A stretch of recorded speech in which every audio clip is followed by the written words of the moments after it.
지난 12월에 각 방송사들이 어김없이 연기대상과 연예대상 시상식을 가져드렸습니다. 국민들의 인기를 한몸에 갖고 있었던 그런 배우나 가수들은 각종 상을 다 휩쓸었고요. 어느 배우는 트로피를 받고 나서 너무 기뻐서 시상 멘트를 하는 도중에 엄마에게 전화를 걸어서 엄마 나 상 탔다고 이야기를 하는 그러한 배우도 있었습니다. 모든 연예인들은 시상식에 참여하면서 남들이 상 받는 모습을 보며 축하해 주었고요. 부러워하기도 했습니다. 모두 다 주인공이 되고 싶어 한다는 거죠. 나는 언제 한번 저 상 받는 자리에 설 수 있을까? 대상을 받을 수 있을까? 하는 부러움의 눈초리가 많았습니다. 사람들은 모두 세상의 중심에 서고 싶어 하죠. 중심이 아닌 변두리에 서고 싶은 사람은 아마도 별로 없을 겁니다. 시상식에서 대상을 타는 것과 같은 영광과 찬사를 받는 자리에 서고 싶은 것이 바로 우리의 본심일 겁니다. 앞에서 설교하고 있는 저도 겉으로 보기에는 조용해 보이고 남을 섬겨주고 남을 존경하고 이게 남을 세워주는 사람 같지만 그렇지 않습니다. 저도 중심에 서고 싶거든요. 변방이 아니라 중심에 서고 싶은 마음이 가득하다고 하는 거죠. 오늘 설교 제목은 요단의 중심에 서라입니다.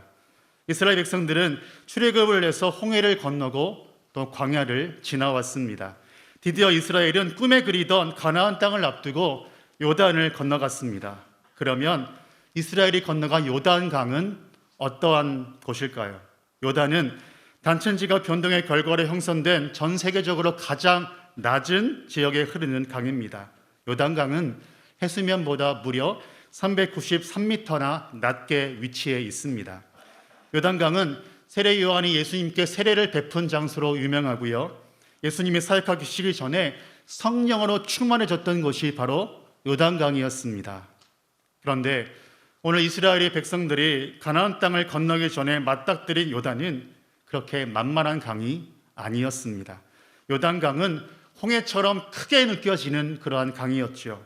요단강은 평소에는 물이 많지 않아요. 물이 아주 낮습니다. 그런데 1년 중에 딱 한 번 물이 차서 요단의 강물이 강둑까지 넘실거릴 때가 있습니다. 언제입니까? 바로 보리를 베는 시기입니다. 그리고 성경에 보면 바로 지금 이스라엘 자녀들이 요단강을 건너서 가나안 땅에 들어갈 이 시점에 요단 강물이 차서 넘실대고 있었다는 말이죠. 왜 하필 지금이었을까요? 왜 하필이면 요단의 물이 가장 흘러넘쳐서 가장 물이 많은 시기에 요단강을 건너야 했던 것일까요? 요단강을 건너가다가 죽을 수도 있었거든요. 죽어서 천국 가는 것을 요단강을 건넌다고 하잖아요. 정말 이스라엘 백성들은 요단강을 건너다가 요절할 수도 있는 분위기였습니다. 아주 긴박한 순간이었어요. 하나님이 여호수아를 통해서 마음을 강하게 하라, 담대히 하라라고 말씀해 주셨는데 왜 하필이면 요단강이 막고 있는 것일까요? 우리는 믿음의 여정을 밟아가고 있을 때에 어려움이 생길 수도 있습니다. 신앙적으로 중요한 순간에 환란이 오고 시험이 올 수도 있다고 하는 거죠. 우리가 매우 중요한 순간에 놓여져 있을 때 요단강 같은 깊은 강이 우리의 앞길을 막고 있다면 여러분과 저는 어떻게 하겠습니까? 절망하겠습니까? 좌절하겠습니까? 실제로 우리는 깊은 강이 우리를 막고 있으면 의기소침해지죠. 절망하죠. 고개를 떨구고 일어날 힘조차 없이 한숨만 쉬게 되죠. 우리는 머리로는 압니다. 믿음으로 환난을 이겨야 된다는 것을 알면서도 고난의 현장에 맞닥뜨리면 고난 속에서 허우적거릴 때가 많다고 하는 거죠. 이제 4장 말씀을 보겠습니다. 여호수아 4장 말씀은 이스라엘 자녀들이 이미 요단강을 건넌 후에 이어지는 장면입니다. 4장 1절에 보시면 이스라엘 백성들이 요단 건너기를 마쳤을 때에 하나님이 말씀하십니다. 하나님이 영적 지도자인 여호수아에게 말씀하셨습니다. 지금의 상황은 하나님의 언약궤, 법궤를 맨 제사장들이 요단의 전 중앙에 있는 상황이죠. 제사장들이 요단의 정강대에 서 있는 가운데 백성들이 모두 다 요단을 건너갔습니다. 그런데 보시면 백성들이 모두 다 요단강을 건너갔는데도 불구하고 제사장들은 여전히 요단 가운데 서 있습니다. 우리가 한 장 넘어가서 여호수아 3장에 보시면 하나님이 제사장들에게 말씀하셨습니다. 너희들이 먼저 요단을 건너가라. 요단에 들어가라. 하나님은 제사장들에게 남들이 들어가기를 꺼려하는 요단강에 먼저 들어갈 것을 명령하셨습니다. 그것도 요단 중에서 가장 깊고 위험한 정가운데로 말이죠. 제사장들은 호기를 부려보려고 요단강에 먼저 들어간 것이 절대 아닙니다. 제사장들이 거만하게 이스라엘 백성들 앞에서 우쭐대 보이려고 요단을 먼저 들어간 것이 아니라고요. 아마 제사장들도 요단강에 들어가기가 싫었을 겁니다. 제사장들이 요단강 바닥 정중앙에 서 있었을 때 이스라엘 백성들이 요단강을 다 건너가고 있을 때 제사장들도 흔들렸을지도 모릅니다. 제사장 그들도 다른 이스라엘 자녀들처럼 신속하게 요단강을 뒤따라 건너가고 싶었을 겁니다. 제사장이라고 해서 요단강 가운데 서 있고 싶었겠습니까? 언제 요단강이 덮칠지도 모르는데 말이죠.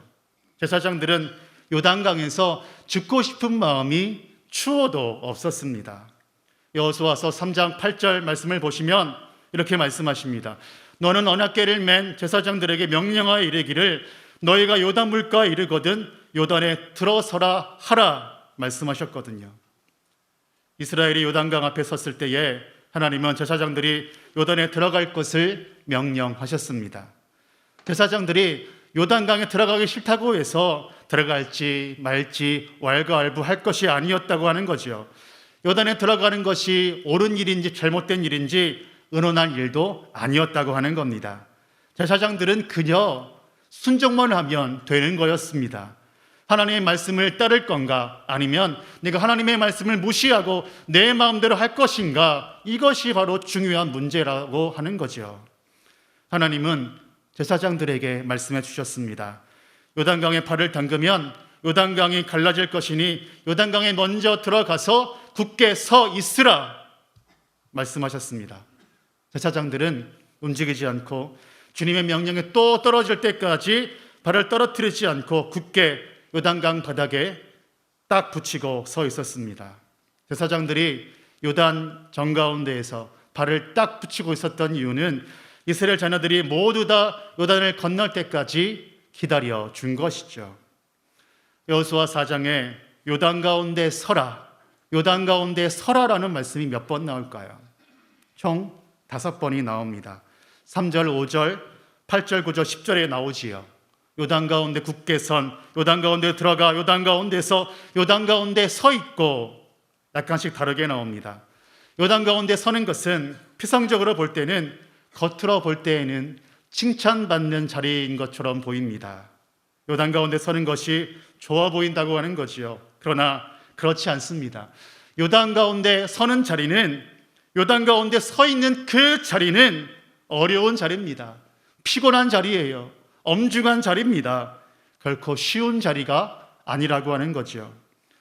하나님은 우리에게 가장 험난한 곳, 가장 어려운 곳에 먼저 들어가라라고 말씀하여 주십니다. 제사장들은 요즘 말로 말하면 목회자죠. 영적 리더십을 발휘하는 목회자입니다. 성도들을 위해서 영적 전쟁의 가장 심한 정쟁터 한가운데 서 있는 사람들이 바로 목회자라고 하는 겁니다.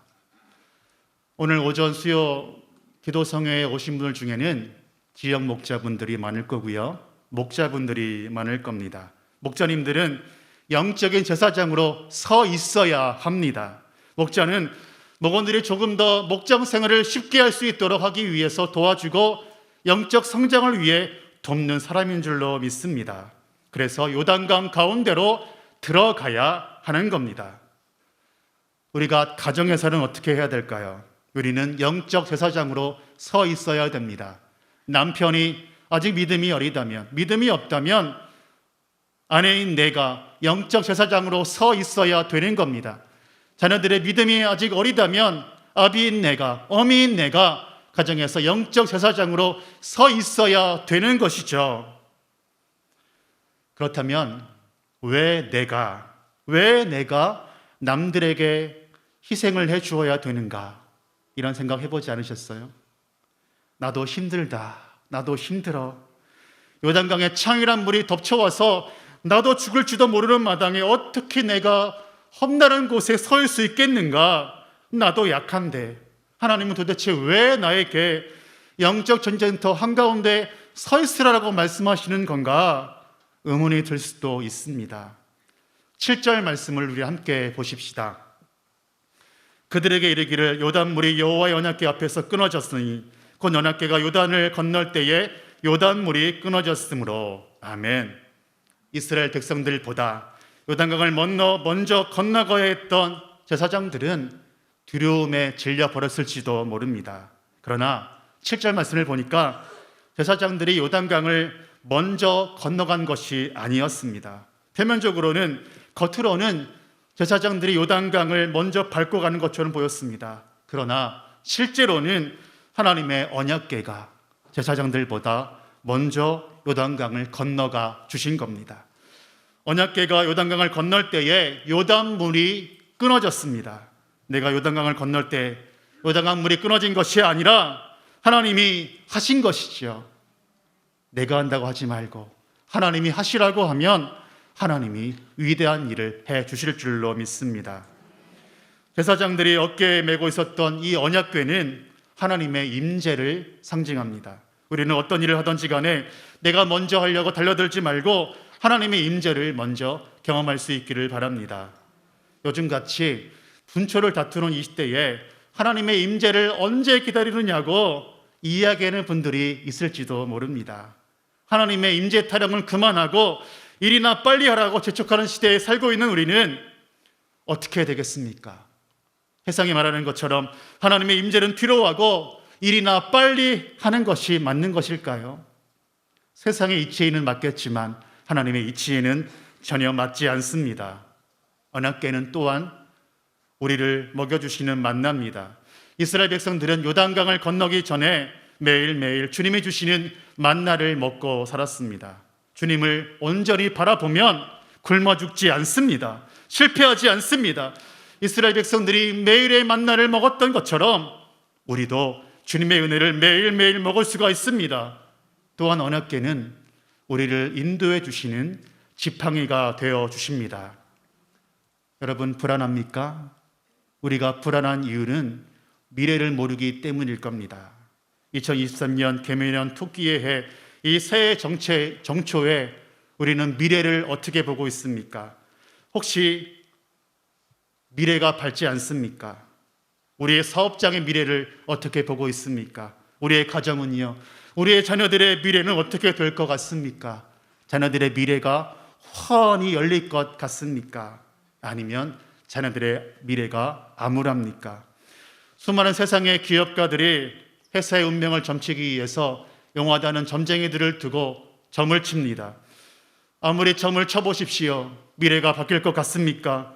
그러나 우리 능력이 하나님을 의지하면 반드시 앞날이 열릴 줄로 믿습니다. 시편 기자 다윗은 여호와 하나님을 목자로 온전히 모시고 아무런 부족함이 없더라고 고백하고 있습니다. 내가 사망의 음침한 골짜기로 다닐지라도 해를 두려워하지 않을 것은 주께서 나와 함께 하심이라. 주의 지팡이와 막대기가 나를 안위하시나이다. 아멘. 또한 언약궤는 견고한 진을 파하는 강력한 말씀이십니다. 세상에는 여러 가지 이론들이 있지요. 세상에는 유명한 학설들도 많습니다. 우리가 하나님을 만나게 하지 못하는 견고한 진이 얼마나 많은지 모릅니다. 견고한 진은 우리를 계속 강하게 내려 누르는 상처일 수도 있고요. 염려와 걱정들이 견고한 진으로 다가올 수도 있을 겁니다. 하나님을 부정하고 거부하는 사탄의 문화가 견고한 진일 수가 있습니다. 이러한 견고한 진이 여러분과 저에게 다가올 수도 있다고 하는 겁니다. 그러면 이러한 사탄의 견고한 진을 어떻게 하면 무너뜨릴 수가 있을까요? 사탄 견고한 진을 무너뜨릴 수 있는 방법은 오직 주의 말씀에 붙들려 사는 것입니다. 주의 말씀을 붙잡고 세상의 유혹을 받아들이지 않는다고 결단을 하는 겁니다. 그리고 부정감과 패배감을 주는 생각들, 사상들을 믿음으로 대적하는 용기가 있어야 될 줄로 믿습니다. 이렇게 제사장들은 언약궤를 메고 요단을 건너갔습니다. 하나님의 임재를 먼저 경험하고 매일매일 먹여주시는 만나를 경험하고 인도해 주시는 지팡이이신 하나님을 만나고 어떠한 견고한 진도 파하는 주의 말씀을 붙잡고 요단강을 건너간 줄로 믿습니다. 이스라엘의 제사장들은 하나님이 명령한 대로 순종할 뿐이었습니다. 특별히 다른 일을 한 것이 아닙니다. 그냥 하나님이 명령한 대로 하라고 하는 대로 순종하면 되는 겁니다. 누군가 이렇게 이야기할 수도 있겠죠. 나같이 연약하고 아무것도 못하는 사람이 어떻게 리더가 될 수 있는가 이야기할 겁니다. 어떠한 순간에도 여러분 작아지지 마시기를 바랍니다. 우리 자신의 형편을 보고 한탄하지도 말기를 바랍니다. 한숨을 내쉴 필요도 없습니다. 스스로 교만해져서 내가 잘났다라고 호기를 부리지도 마시기를 바랍니다. 우리는 그저 주의 말씀에 순종만 하면 되는 줄로 믿습니다.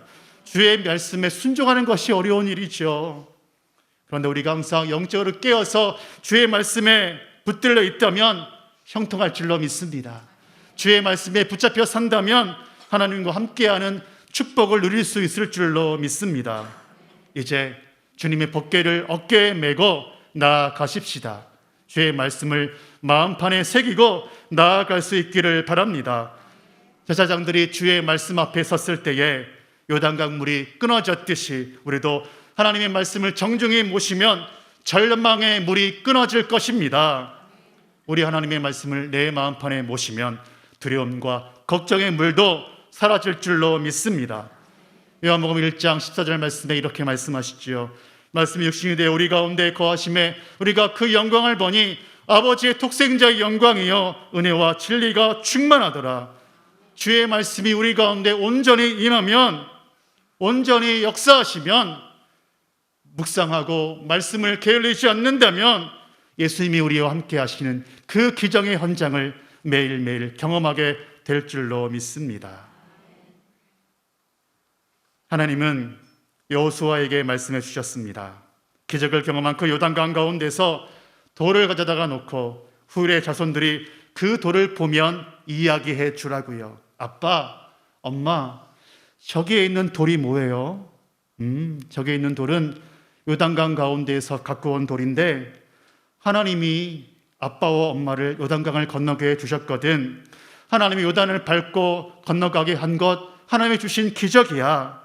우리 딸도 우리 아들도 하나님이 만져주시는 그 기적을 경험하고 앞으로 열린 길을 가게 될 거야. 우리 함께 하나님께 기도드리자. 이렇게 두고두고 요단강 가운데서 건져온 돌을 보며 요단강에서 만난 하나님의 은혜와 감정을 다시 한번 계속해서 되풀이하면서 자녀들에게 간증해 주라고 하는 겁니다. 영종도와 송도 국제도시를 이어주는 최대의 교량인 인천대교가 있습니다. 그 길이는 자그마치 21km나 됩니다. 엄청 크고 긴 다리죠. 저는 인천이 고향인 사람으로서 인천에 그렇게 크고 굉장한 다리가 생겼다는데 자부심을 느낍니다. 너무나 멋진 다리거든요. 가보셨습니까? 그 다리가 너무나 멋져서 많은 연인들이 데이트 코스로 드라이브를 갔다 오기도 하거든요. 그런데 유명한 다리만큼이나 불명예스러운 일도 있습니다. 얼마 전에 인천대교에 드럼통 1,500개가 설치가 되었습니다. 왜 설치가 되었을까요? 투신 자살을 막아보려고 1,500개가 되는 드럼통을 설치해 놓은 것이죠. 소중한 목숨을 스스로 끊으려고 하는 사람들이 굉장히 많은 겁니다. 그런데 인천대교에 드럼통을 설치해 봤지만 여전히 자살하는 사람들이 계속 나오고 있습니다. 다리에서 투신 자살을 하지 못하게 안정장치를 더해 놓는다면 다리에서의 끔찍한 일은 아마도 줄어들겠죠. 그런데 근본적인 대책은 되지 못할 겁니다.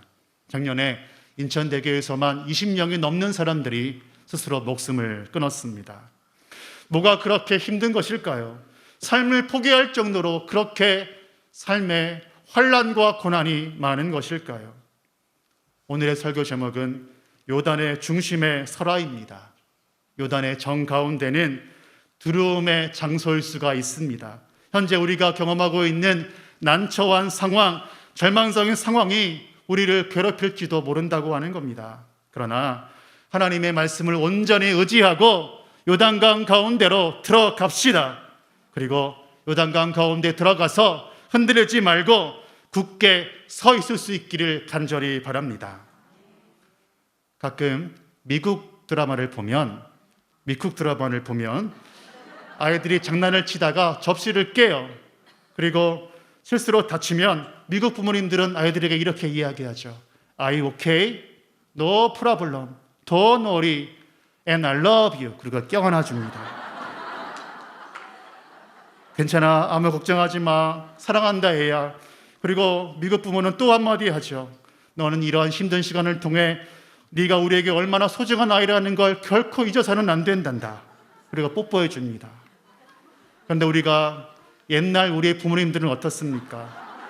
조심하지 못해서 집안 물건을 깨거나 장난을 치다 다쳤을 때 어떻게 합니까? 자녀들은 부모님한테 혼이 날까 봐 덜덜덜 떨기 시작합니다. 몸이 다친 것은 뒷일이죠. 먼저 혼날까 봐 무서워 떤다고 하는 것이죠.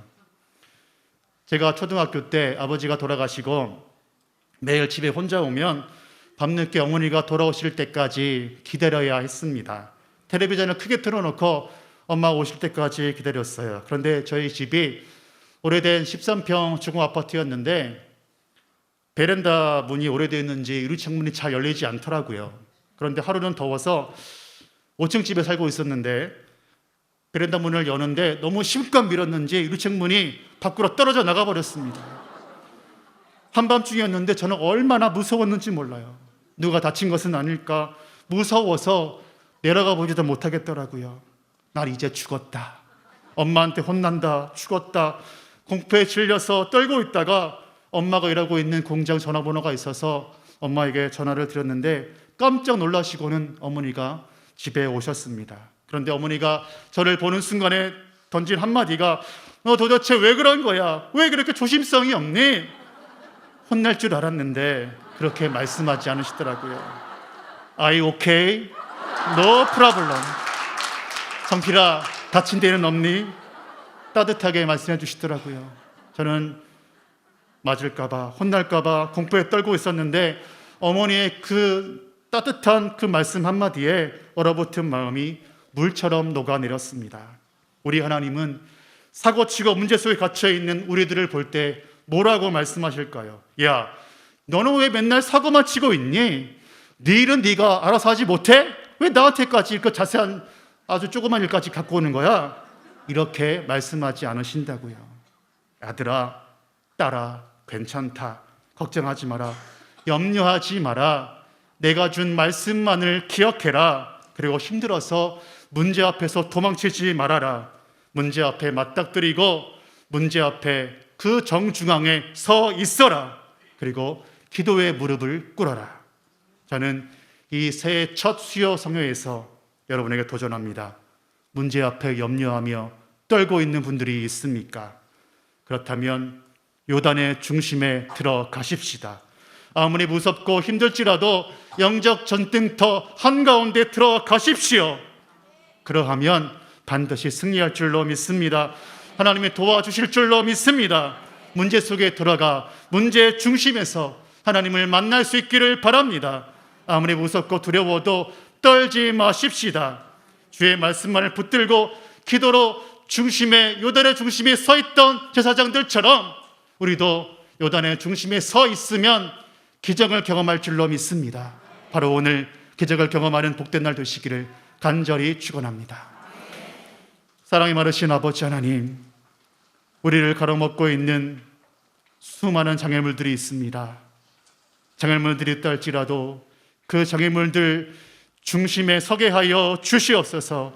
주의 말씀을 붙잡고 의지하면 일어날 수 있을 줄로 믿습니다. 승리하실 줄로 믿습니다. 능력의 주님만 바라보게 하여 주시옵소서. 피하지 않고 주님만을 바라보며 승리하는 멋진 믿음의 영웅들이 될 수 있도록 도와주옵소서. 예수님의 이름으로 기도합니다. 아멘.